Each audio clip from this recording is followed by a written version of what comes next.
So I'm going to be discussing the phenomena of astral projection, also commonly known as an out-of-body experience.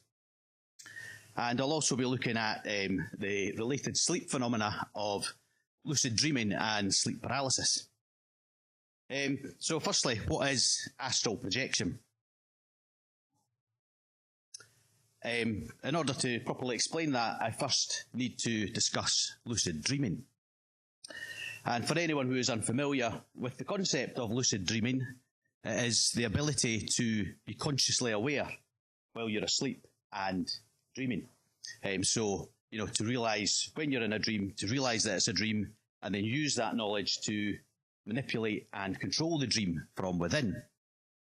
And of course, as you can imagine, finding yourself fully conscious in a world created by your mind, a world where the possibilities are only limited by your imagination, can be very, very entertaining.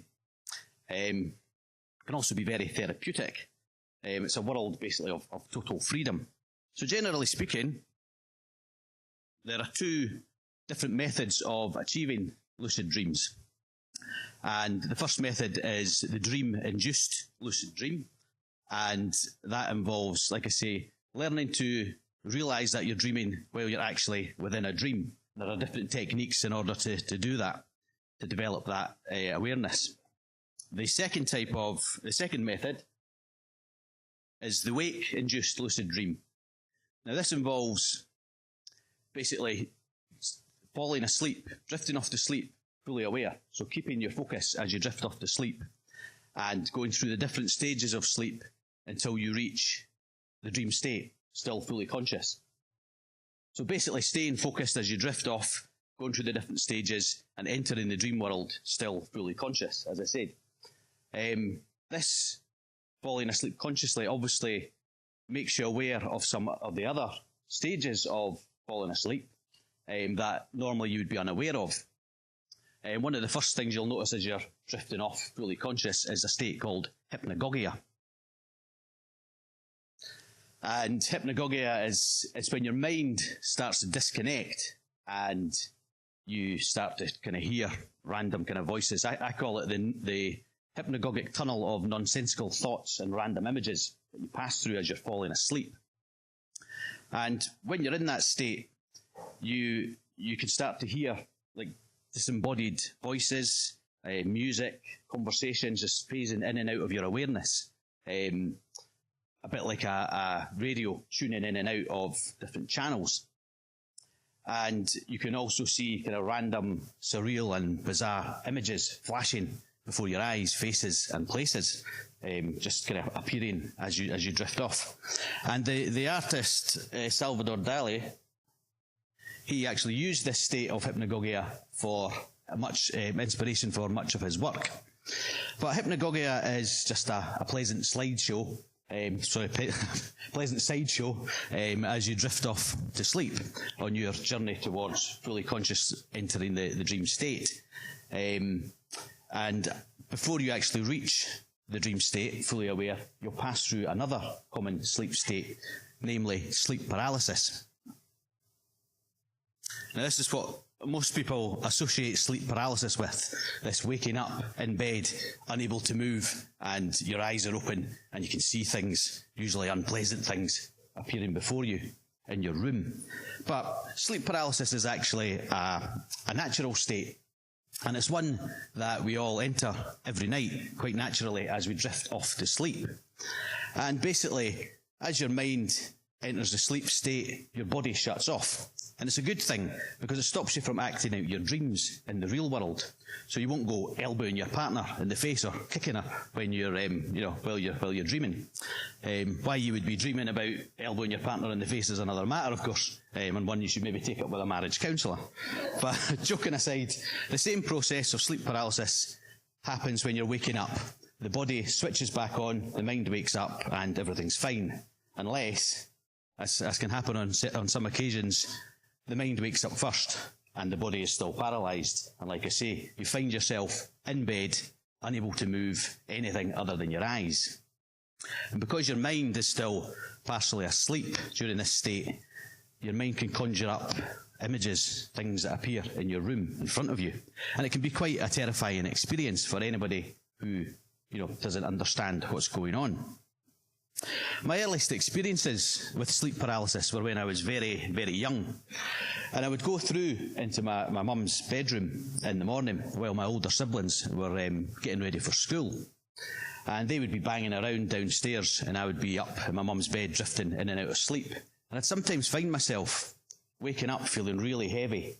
And I didn't mind, because the morning light would be shining through the window and the pattern on the curtains would start to dance around like little fish swimming. So it was quite a pleasant experience. But that all changed when I was 3 years old, and I woke up one night, in the middle of the night, found that I couldn't move, and I was afraid of the dark, naturally, and that fear quickly manifested itself, and my sister's clothes, which would hang on the door handle ready for her in the morning, they started to float around the room. Of course, I couldn't move to pull the covers over my head, so I had no choice but to lie there in terror, and watch these animated empty clothes dancing around the room.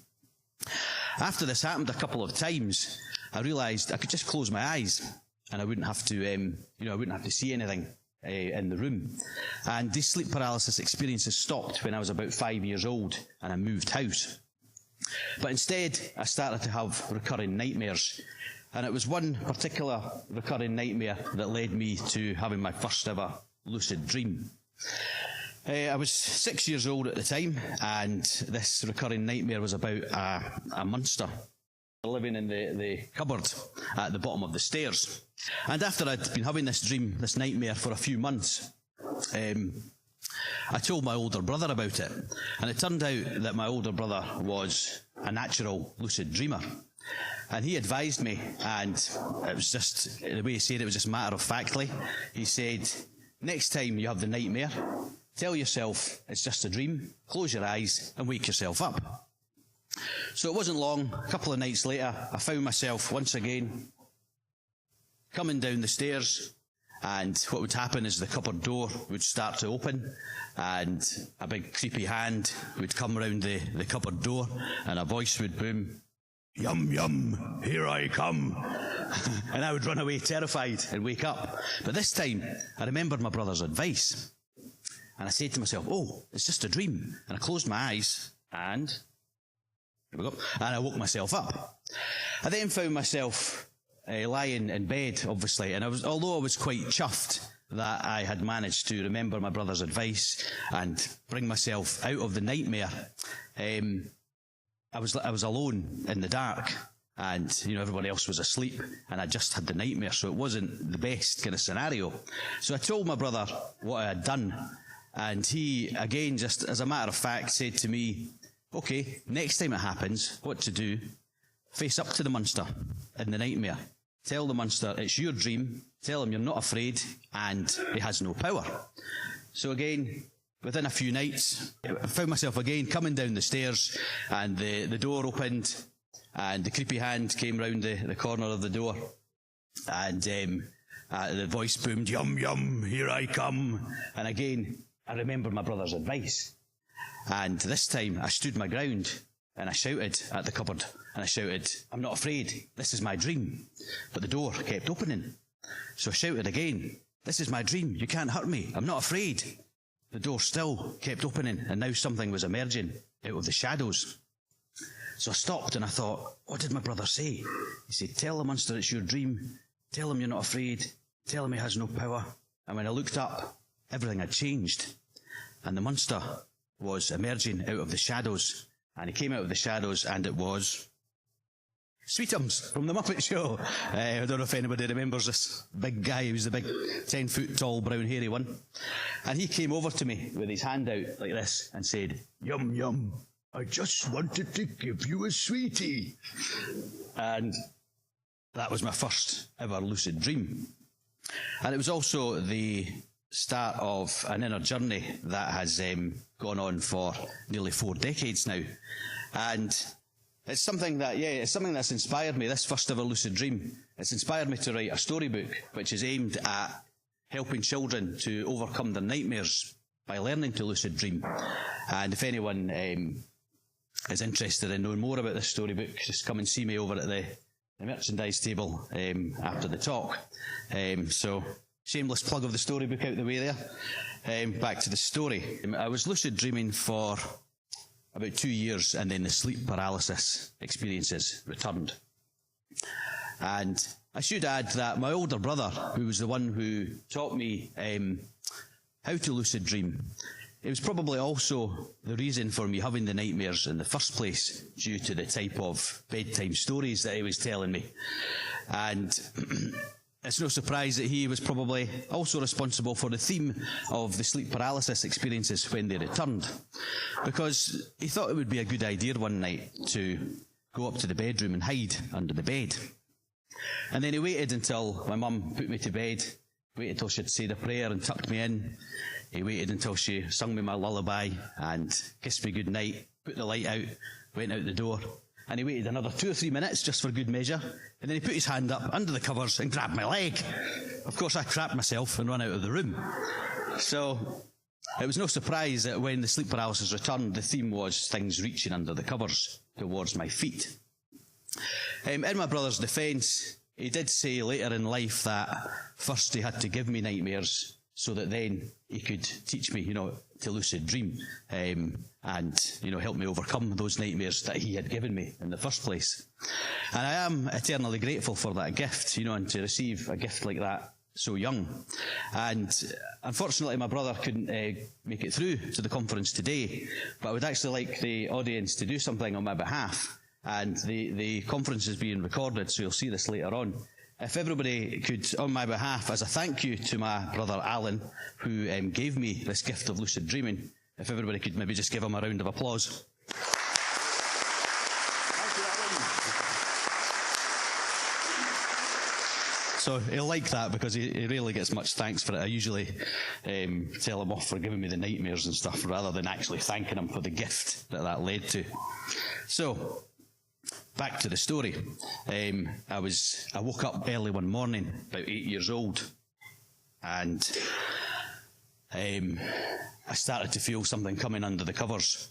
So I tried to pull my legs up and realise that I'm paralysed, and I had no choice again but to lie there powerless, as several little tickling fingers had their way with my toes. And there they are, the goblins tickling the toes. And after this had happened a few times, I thought, I need to find a way out of this claustrophobic waking nightmare. So one morning, as I lay at the mercy of the feet-tickling goblins, I mustered all my strength, and I basically rolled myself out of bed and onto the floor with a thump, and walked out of the room. But I quickly realised I hadn't woken up. I had actually woken into a dream. And this became my escape from sleep paralysis, this rolling out of bed and straight into a lucid dream. And when I got into my teens, I stopped being afraid of this in-between state. I stopped being afraid of sleep paralysis. And along with the fear went the entities and the monsters and the demons and the feet-tickling goblins and the dancing clothes. And now, when I'd wake up in sleep paralysis, I would just lie there and I would see strange shapes and patterns moving around the room. And sometimes there'd be what looked like angelic figures floating around, divine beings. And now and again, there would be a small, benign, shadowy figure standing at the bottom of my bed. And once during one of these sleep paralysis-induced lucid dreams, I actually got bored, and I'd gone out into the street, and the streets were empty and dark, and it made sense to me that you go to bed, you fall asleep, and you go into a dream. So it made sense to me that if you're in a dream, you go back to bed to wake up. So I went back to bed in order to wake up, and I got the shock of my life when I saw myself already lying there, asleep in bed. So I'd inadvertently discovered astral projection through necessity, through this need to escape from these feet-tickling goblins. And like I say, I'd been lucid dreaming for a couple of years at that point, and I knew there was a difference between a normal lucid dream and one of these sleep paralysis-induced lucid dreams or astral projection. And one of the main differences was it was always clearer than a normal lucid dream. It was always more vivid, and it was always more lucid. And everybody would be there lying in their beds. It would always start from my bedside, with me rolling out of the bed. Sometimes I'd float up out of bed and through the ceiling and start the dream from up on the rooftop. And the other thing about these astral projection experiences was that they were more linear than a normal lucid dream or even a normal dream, where you can find yourself walking through the living room door and you find yourself back at school or miles away. In these astral projection experiences, I found that everything was as it is. So the house, the surrounding area, the town, everything was, as it is in the real world. So there's a big difference between these two different experiences. So as you can see, astral projection and lucid dreaming are closely connected, closely related. And some would say that they're actually both variations of the same thing. There's a lot of debate, as to whether astral projection is just another type of lucid dream. But there's definitely, in my experience and in countless other people's experience, there is definitely one big difference with astral projection compared to lucid dreaming, and that is the ability. It seems to be an ability to retrieve external information while in that state. And when that information is verified upon waking, it begs the question, did I leave my body? Did I somehow travel in the world disembodied and, see things, accurately see the world and bring that information back? Or could it be that somehow a part of me has reached out into the world and has retrieved information, and then that has been integrated into my dream world, giving an accurate representation again of things that are happening in the real world. Things that can include, obviously, the identity and whereabouts of other people, and amazingly enough, other people that are experiencing the same thing, astral projection, at that time. Other dreamers, if you like, or astral travellers. And I think in this day and age, it's not so far-fetched to every day, hundreds of thousands, probably hundreds of thousands of people, maybe millions, are going online and playing these virtual online games. So everybody's meeting up in this virtual world. They're going on missions together. They're communicating with each other, killing bad guys usually, and while never actually leaving the comfort of their living room. And so it doesn't seem that far-fetched that we may have a latent ability to do something similar to that, where we all can meet up in this kind of virtual world while really never leaving the comfort of our bed. Then there's other countless stories of people who have seemingly retrieved information from the future in this state. And, again, when upon waking, they've been able to correctly predict things yet to come. And then other people with claims of visiting other dimensions and bringing back information from other realms and even from the other side. And, when you have these experiences, it raises big questions about the nature of reality. And to me, to be honest, the mechanisms behind astral projection, what's actually going on when this happens, aren't important. It's the experiences that count. I know it works, so how it works I'm not too interested in that. And I would like to share with you now one of the most profound experiences that I've had while in astral projection and in lucid dreaming. It's quite a difficult story to tell. It's about a friend of mine that her name was Kerry, and a few years ago she called me up out of the blue, and it turned out she had cancer and she only had a few months to live.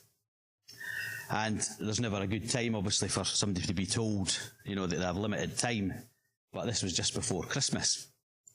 And of course, being Christmas as well, it was a busy time. So I had planned to go and visit Kerry and say goodbye after the new year. But sadly, several days into the new year, she took a turn for the worse and she passed away. I obviously felt terrible, especially given that I hadn't got to go through and see her before the end. But a couple of days after her funeral, she started to appear in my dreams. And each time, there was a theme of communication problems each time that she appeared. For example, the first time that she came into one of my dreams, I actually got a phone call. And in my memory, it's something that's never actually happened to me in a dream before, someone giving you a call in the dream. So I answered the phone, and the line was bad, and it was breaking up. So she said over the phone, meet me at the studio. So in the real world, we had worked on music together, and in the dream, I made my way to the studio where we used to work. And when I got there, I was in the control room, looking through into the live room. Kerry was sitting in the vocal booth in the corner. And I went to press the intercom to communicate between the two rooms. And the engineer said to me, it's not working. So I spent a few moments trying to kind of communicate and trying to say, pick up your phone and we can communicate that way. But I then woke up and I kicked myself for two reasons. Obviously, in the dream, I could have just went through the door across to the vocal booth and spoke to her. And obviously, the obvious reason, Kerry was there in my dream and I didn't even realise that it was a dream. So on another occasion, I found myself in the house where I used to live, and I was in the bedroom where I grew up, and Kerry came into the room. And I started showing her some ideas that I'd been working on trying to play some music on the cassette recorder. And she was getting more and more annoyed, and then she stormed out of the house. So I ran after her, and I shouted, what's wrong? And she looked back at me and said, you need to start paying more attention. And she was right, because again, I woke up and kicked myself because I hadn't realised that it was a dream. And, I'd actually missed a very obvious dream sign, something that should have indicated to me that it was a dream, which was the cassette recorder malfunctioning, because that's electrical appliances are notorious for misbehaving in dreams, and that alone should have made me realise that I was dreaming. So I was quite disappointed in myself, let alone the fact that I was using such ancient technology anyway as a cassette recorder. So I went to visit her family and friends in the real world, and I told them about these dreams, about these potential visitations. And what they said to me was that before Kerry had died, she had said she would try to make contact if there was a way. And knowing that I was heavily into lucid dreaming and astral projection, she said she would try to make contact through me. So after hearing this, I obviously wanted to make a point of making that contact for the sake of her family. And it took a few days, and after a few days I managed to induce an astral projection. And I went out onto the grass in front of my house, and I shouted on Kerry. And at first nothing happened, but then in the distance I saw this tall figure, and he was dressed in white. And I walked over towards him, and as I got close to him, he pointed to a bench that he was standing beside. And as I got to the bench, I realised that Kerry was sitting on the bench. But she seemed incoherent. She seemed groggy, almost intoxicated. And again, I couldn't properly communicate. On another occasion, I managed to summon her during an astral projection. And this time she was being carried by four tall figures, again, dressed in white. And she was on, I don't know what they're called, these kind of mobile thrones that people get carried around on. And again, she seemed groggy, intoxicated, and annoyed, actually, that I had pulled her away from what she'd been doing. So I spoke to someone in the real world about what I was trying to do. I think she was a spirit medium. And when I told her what I was trying to attempt, she said to me, don't summon the dead. Never summon the dead. Let them come to you. Now, I'm not one to usually play by the rules, but I thought, if this is going to work, I might have to kind of start doing that. So it took a few weeks. I stopped trying to summon her and waited for her to come to me. And it took a few weeks, and I found myself, I was back. During astral projection, you can pull yourself to different locations. If you want to go somewhere else, you don't always have to start the astral projection beside your body. So I'd pulled myself to the bedroom where I used to live. Because in that bedroom there was a cupboard, and an entity had lived in that cupboard years before. And after defeating that entity, which is a whole other story that I won't tell here, but after defeating that entity, a doorway had opened at the back of the cupboard with a tunnel going through. So I would regularly visit this in dreams, and there would always be some weird and wonderful sort of magical world through this tunnel. And quite possibly heavily inspired by Chronicles of Narnia. So I was in this astral projection one night, and I was ready to go through the back of the wardrobe. and Kerry appeared at the door. And I thought, this is it. She's here. It's happening. And the first thing that I noticed was that she was able to walk, because in the real world, Kerry had been paralysed from the waist down from an early age. So I said to her, oh great, you're back on your feet. And she looked at me confused and said, I've always been on my feet. So I then thought, right, quick, I need to tell her that her family and friends want me to communicate. So I told her this, and she looked at me confused and said, if they want to communicate, they can give me a call or come and visit me. And I realised that she didn't know that she was dead. So I explained to her what had happened, and that she had lost her battle with cancer and had passed away. And she just laughed at me. She thought I was joking. And the next thing, I looked around and we'd been transported to the graveyard. And I felt like the ghost of Christmas yet to come when I pointed at her grave with her name on it. And she turned around, and when she saw it, she fell down and started to cry in front of her grave. And I stood there behind her, not really knowing what to say or what to do. And after a couple of minutes, she stood up and she turned round and she smiled at me through the tears and said goodbye and gave me a hug. And during that most profound hug, I started to feel the bed on my back, and I was pulled back into my body, and I was back in bed. So obviously it felt great to be able to see her one last time and to be able to say goodbye. And part of me just wishes that one of her family, or close friends, could have experienced that instead. But that's the way that it went.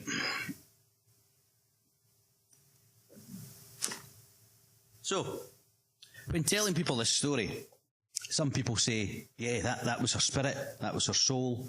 She was stuck. She didn't realise that she had passed away, and I had helped her by explaining the situation. I had helped her to cross over.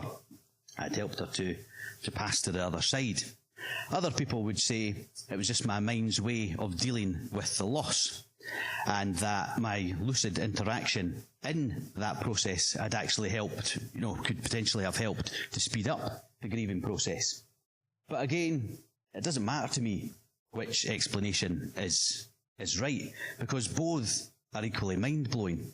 The fact that your mind can recreate these scenarios and these worlds and, in such perfect detail and recreate people and places and let you experience these things as if you're in the real world. Basically virtually resurrect people who've passed away and allow you to interact with that pretty much perfect manifestation of the person in the dream world.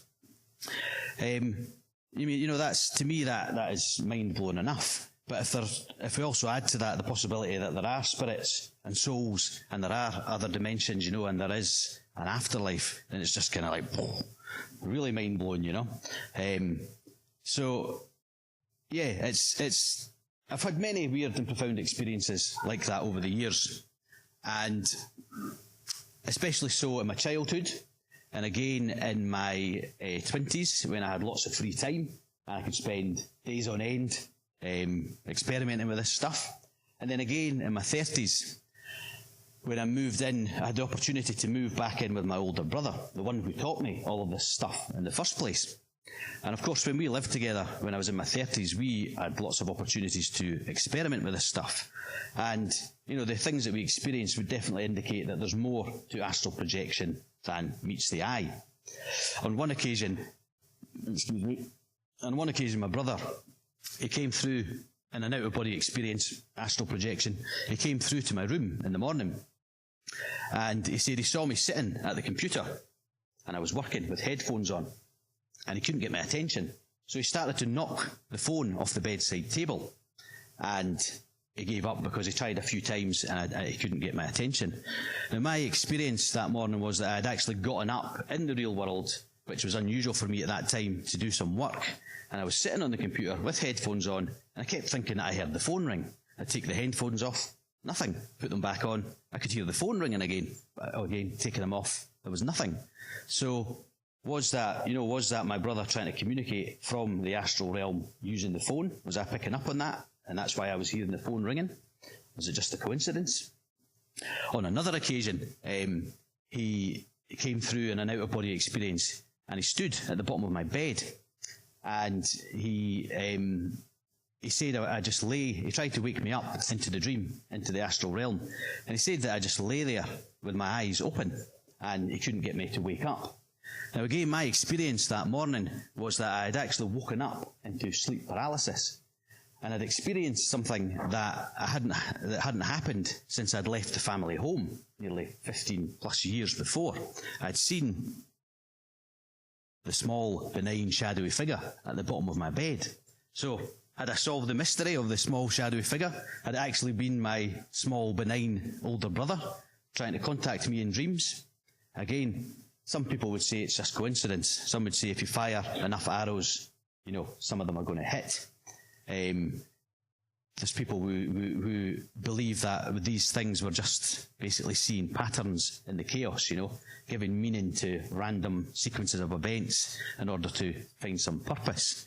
But on the other hand, we could well be getting a glimpse into worlds beyond our world, in realms, other dimensions. And it's something that I would, my advice would be to anybody to learn how to lucid dream, learn astral projection, and experience these things for themselves and draw their own conclusions. And it just so happens I hold astral projection and lucid dreaming classes through in Edinburgh, in the Salisbury Centre. Again, if anyone's interested, there is information over at my table over there. So you've probably been wondering what this default picture that keeps popping up here is. And what it represents is something called a reality check, which is in my opinion, one of the most effective lucid dreaming induction techniques, which I'd like to share with you if we still have some time. So I'd like to share that with you just before we finish. And basically, a reality check is, like I say, a lucid dream induction exercise, which is carried out several times a day. And basically what you do during this exercise is you question yourself, am I dreaming now? And while you're questioning, you look around for anything unusual, anything out of place. And then you do what's called a reality test, which is basically anything that attempts to bend the laws of physics. Now, this up here is quite a popular reality test, but you push your finger against the palm of your other hand and see whether it goes through. Another popular reality test is to just do a little jump and see whether you hover or go higher than normal or even take off and fly. Now, the idea is, once these reality checks become a habit, eventually you start doing them while you're actually dreaming. And when you do the reality check in the dream, of course, your finger does go through your hand, or you do the little jump, and you do start to hover, and of course you realise that you're dreaming. So the three things to remember during a reality check are question, observe, and test. So you're basically questioning, could this be a dream right now?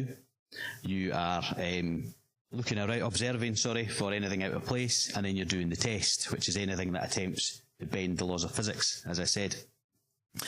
And although you want that to become a habit, so like I say, eventually you start doing it when you're dreaming, and when the reality test works, you realise you're dreaming.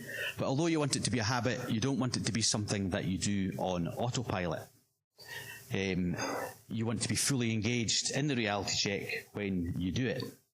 And you also don't want to be complacent when you're doing your reality check. It might be a novelty for the first couple of weeks, and then you start to think, I know I'm awake. Look, my finger didn't go through my hand. I'm not dreaming. You also don't want to be self-conscious when you're doing the reality check. So if you, for instance, have a reminder on your phone to remind you to do this reality check, and it goes off when you're at a bus stop, and there's people kind of all around at the bus stop, and you think, I'm feeling a bit self-conscious. People will wonder, why is he poking his hand and jumping up and down at the bus stop? You might wait till you get on the bus, and you'll sit up the back, and you'll do the reality check when you're out of view. But all these things will carry over into the dream, and they'll affect the outcome of the reality check. So, for instance, if you are doing it on autopilot, you will be half expecting it not to work, and in the dream it possibly will not work because you're expecting it not to. If you're being complacent, again, when you do the reality check in the dream, again you'll be half expecting it. You'll be thinking, I'm awake, I know I'm awake, I don't need to do this. And again, it'll affect the outcome. And if you're self-conscious, that'll carry over into the dream, and in the dream, by the time you've got to the back of the bus or somewhere in private to do the reality check, you'll have totally forgotten that you were going to do it. That's the nature of your memory. You've probably noticed when you're dreaming.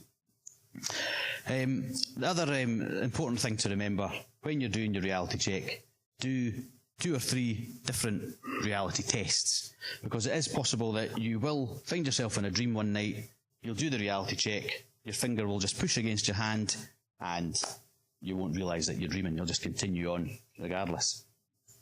So it's important to do maybe 3 or 4 different reality tests, and different things that we can do are pinching your nose and trying to breathe through it. Of course, when you're dreaming, you'll be able to breathe freely through your nose, and you'll realise that you're dreaming. Looking at your hands, counting your fingers. Again, when you do this in the dream, you'll quickly realise you have more or less fingers than you normally do. And reading some text. Looking away, looking back and reading the text again to see whether it morphs or changes, because text is notorious for morphing and changing in dreams. And I've made a reality check card for this very purpose, which is on the screen here. And you see this in your wallet or in your purse, and it asks the question, are you dreaming now? It reminds you to do your reality test. You turn it over, it says, are you sure? Check again. And of course, when you look back, you're looking to see if anything has changed. And I'd say the most important thing to remember during a reality check is that every night everybody dreams. And we have at least a couple of hours of dreams every night. And during those 2 hours of dreams, we're totally fooled into thinking that we're in the real world. You are totally convinced, your mind has you totally convinced that you're experiencing real life, when in fact you're in bed, asleep, and you're dreaming. So it's important to remember that at any point, day or night, your mind could be fooling you into thinking that you're awake. If I was to ask you now, are you dreaming now? You would say, no. I say, how do you know? So I just know I'm awake. But if a dream character comes to you in a dream tonight, maybe you'll look like me, and he asks you the same question, are you dreaming now? You'll give the same answer. You'll say, no. How do you know? Just know I'm awake. So this questioning, because this is how real it is when you're in a dream. This is how convinced you are when you're in a dream. So technically, you've got to kind of nurture this state of paranoia about reality in order to lucid dream. But of course, the way to find out whether you're lucid dreaming or not is to do the reality check, and that establishes whether you're in the real world or whether you're in a dream. Personally, I would recommend the Superman reality check, which has to be done when you're in public. And this involves putting your arm up like this and jumping and shouting, reality check! And that is pretty much guaranteed to have the desired effect when you do it in a dream. So we're almost out of time now. But yeah, it's definitely worth the effort to learn these things, lucid dreaming and astral projection. And it's something that's been a great force for positive change in my life, and it's been a big inspiration. As well as inspiring my storybook about my first ever lucid dream, it has also inspired my music and art projects. And I've been working on a trilogy of rock opera style concept albums entitled The Antechamber of Being, and these are based on my lifelong experiences with lucid dreaming and astral projection. And part 1 is already out. Part 2 is out as well, and I'm currently working on part 3 and working on a new upcoming storybook entitled The Feet Tickling Goblins and the Dance of Empty Clothes. So yeah, again, if anybody's interested in this type of stuff, come and see me over at the merchandise table. So that's pretty much time's up, is it? So that's great, everybody. Thank you for listening.